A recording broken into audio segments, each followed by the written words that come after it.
Hey gamers, it's Liz Davidson from Beyond Solitaire, and this week I'm going to be reviewing It's a Wonderful World, published by Lucky Duck and designed by Francois Gerard. I'll also be covering the Corruption and Ascension expansion for those of you who want to know how that works. So, can you crunch your cards and rack with the most points?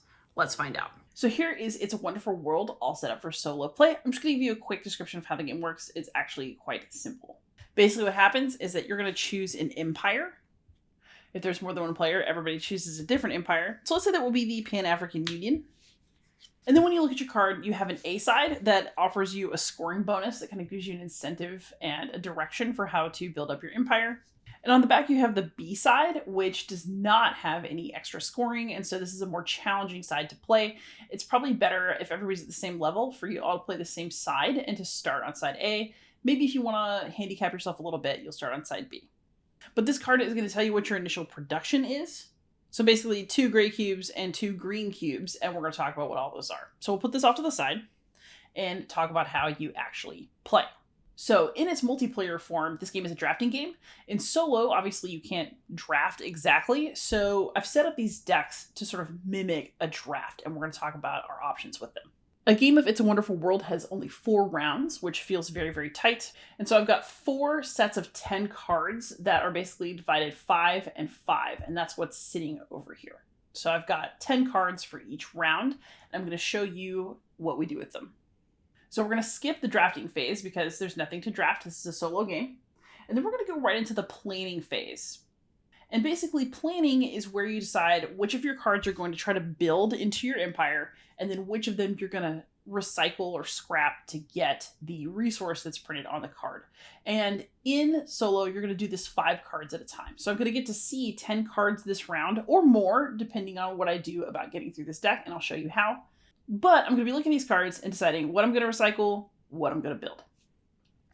5 at a time. So let's just take these first 5. And yikes, these are great cards, except that they come from a more advanced stage of the game. So I'm going to have to decide what I want to keep and what I reasonably think I can build. I am going to produce a lot of science, and I'm being incentivized for science cards, so maybe I want to keep some science, but maybe I don't want this blue card at all. Maybe I want the recycling plant because it's easy to build. Basically, I'm going to make decisions about which cards are good for me. And to do that, we have to understand what the cards basically mean. So this bar over here on the left, these are the resources that are required to build any particular card. So this would require 4 green science cubes and 1 golden finance cube. It may have a different name, but it's got a money sign on it, so we're going with finance. So that's the cost to build it. If you decide to recycle the card, then you get the symbol down here on the bottom right, so just 1 gold cube. And then if we do build it, it has a science symbol, so we know it's a science card. And we also know that it'll give us a 1-point bonus for every single red general token we take. And I'll describe how exactly you do that in a bit. So basically, let's say that I want to build this card, and then I want to build this card, and then maybe I want to maybe do something else with these other cards. Maybe I'll say I want to build this one because I do want to build a lot of science, and then these just aren't great for me. I have the option to maybe discard this and take a blue cube. There's nowhere for me to put a blue cube. If it was a different color, I might put it on the card to show us moving towards growth. But if you don't have anywhere to put it, you can put it over here. And then 5 cubes of any color make 1 wild red cube. So that will also be part of the game. You're going to need reds to build some of these cards. And also they just come in handy, especially when you're having a hard time producing something that you need to get one of these buildings finished. Or let's say that I'm not sure that I want to do all of this. Maybe I'll just kind of keep these 2, or maybe even just this one, because it seems easy to build. And then what I'm going to do is I'm going to recycle this one for a yellow cube that I'll put right here on my transmutation card. And then maybe these 2 I don't want to recycle at all. Maybe what I want to do is discard them.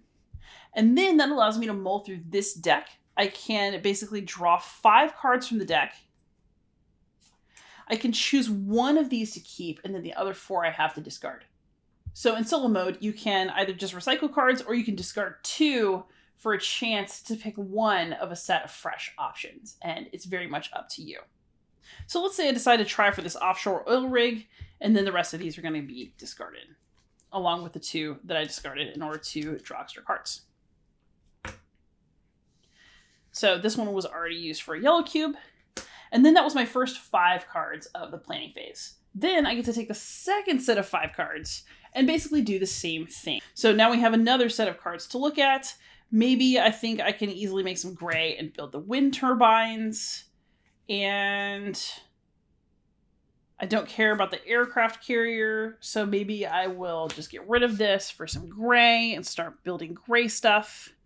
And then if I got rid of this one for a gray, what I would do was be able to build immediately and put this into my empire. So basically, once you've gotten the cost of all the cards go into your empire and you get to keep rolling. So let's say that I'm going to get rid of this one for a yellow and that I'm going to build another wind turbine just because.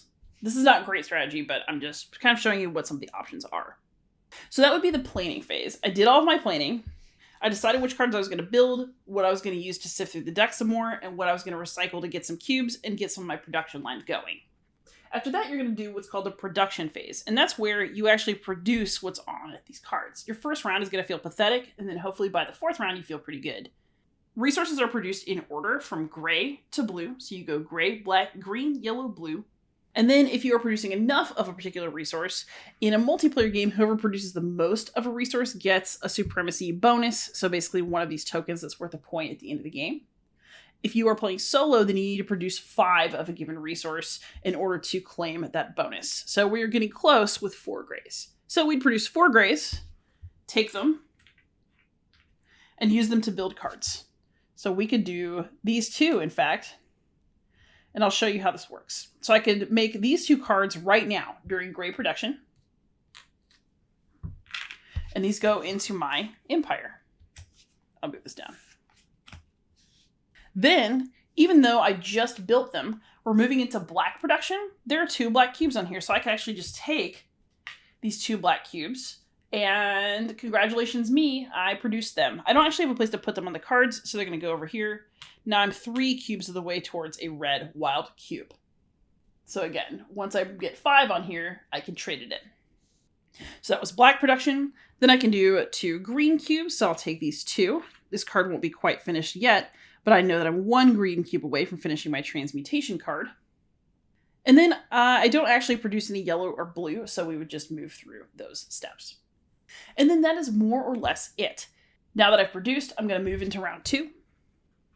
We could flip it. Basically, this matters more in multiplayer because the rings tell you which direction you're going to draft in, but because I just have these decks prepared, that doesn't matter as much for me.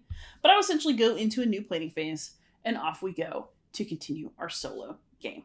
So as you can probably tell, this game is very much about maximizing your score. You're going to be trying to build up the most high value cards in your empire. So as you can see, these resourcey ones that are gray and black don't always produce a lot.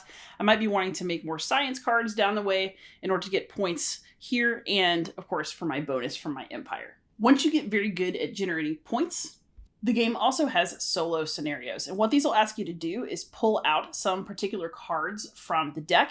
Then you are going to play a game in which you attempt to build those cards while also hitting scoring thresholds. So these are some specific challenges that you can set for yourself when you feel like you're getting pretty good at just playing the base game solo and scoring pretty high on that. I'm personally not great at this game, but that doesn't affect my feelings about it, which we'll get to momentarily in our final thoughts. And now I want to talk about one more thing before we go into final thoughts, and that is the expansion. So there are 2 expansions for It's a Wonderful World that I know of. One is called War and Peace. It's a campaign expansion.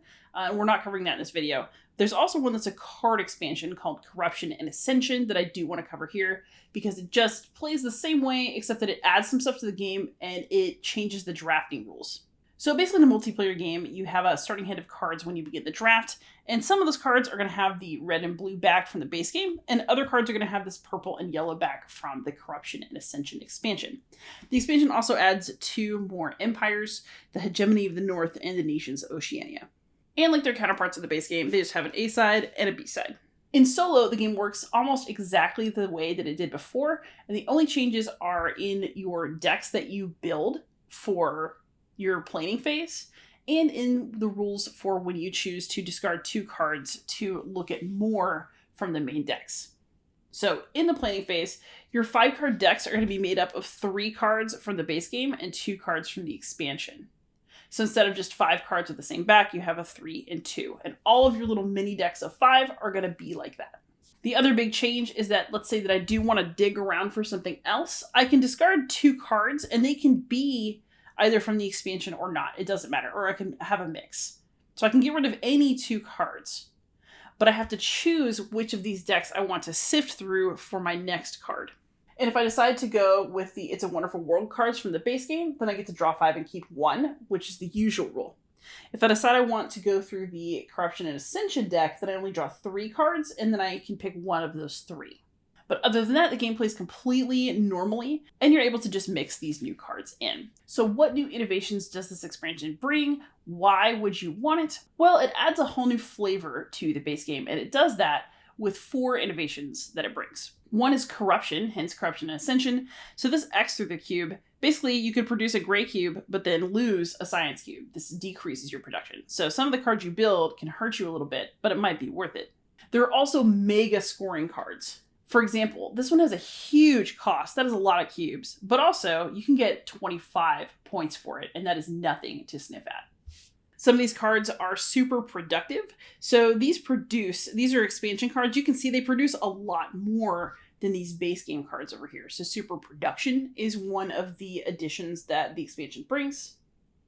And then the last one is something called duo scoring, and they advertise it as double your risk, double your reward.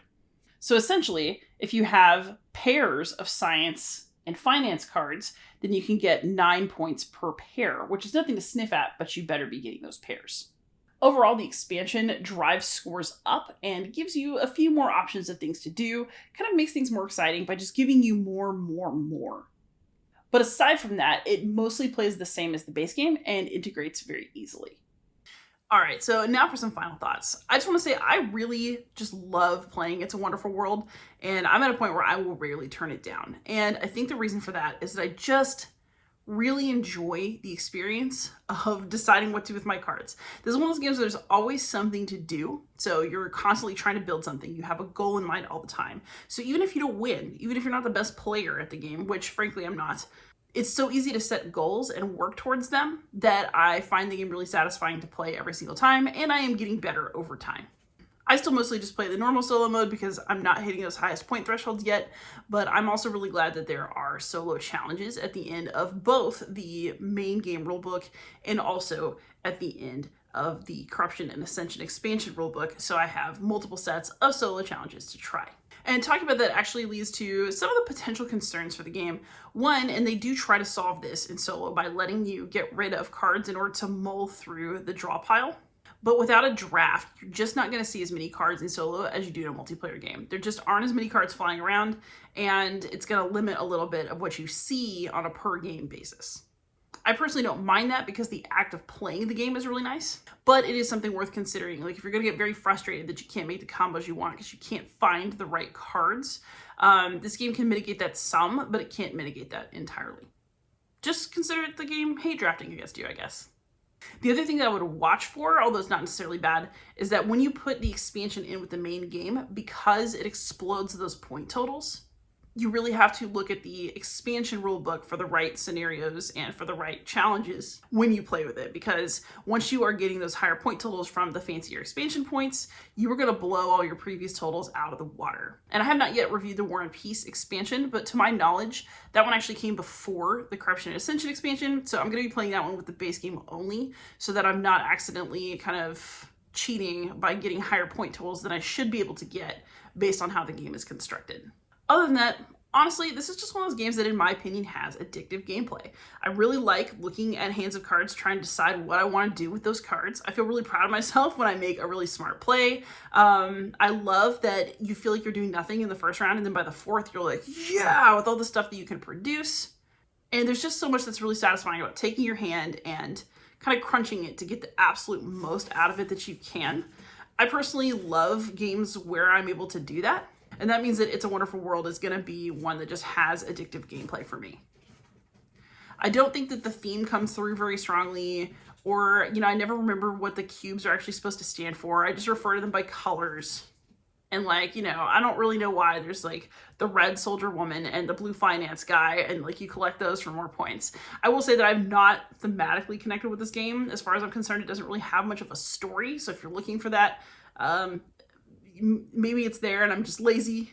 Or, you know, I would say it doesn't come through very strongly from the game. But to me, that doesn't matter because it's not the point of It's a Wonderful World. For me, It's a Wonderful World is all about that card crunch. It's all about looking for those combos, hunting out those cards, kind of taking a risk on what you think you can build, and then just making it happen through the production rounds at each stage of the game. So if you like something that's really puzzly, if you like something that lets you collect and disperse cubes, if you like looking at victory point totals and kind of doing those calculations of which multiplier is going to be best for me and which one do I think I can get the most out of, then you're really, really going to like It's a Wonderful World. If you want something that's a little bit more thematic, or if you don't like working the absolute maximum that you can out of a hand of cards, maybe it's not for you, but it is very much for me. This is one of those games that I will just never turn down. I've really been enjoying playing it solo just because I like to play it so much. And it's definitely going to be a staple in my collection because it's just so relaxing and satisfying to play. I actually find it somewhat meditative and am very relaxed when I'm playing it, and I find a lot of value in that personally. I also happen to like that it plays 1 to 5 players. I think that that's really good because sometimes if I do take it to game night or if somebody else has brought it, it's also really convenient in that way because, you know, 4-player games are the standard. Sometimes you just have that 5th person, and this is one of those games that scales nicely as well. So It's a Wonderful World. I don't know if it's really a wonderful world thematically, but I just don't care because I love that puzzly gameplay. And if that's what you're into, then you're also going to find this one a winner. Thanks so much for watching. And most of all, happy gaming.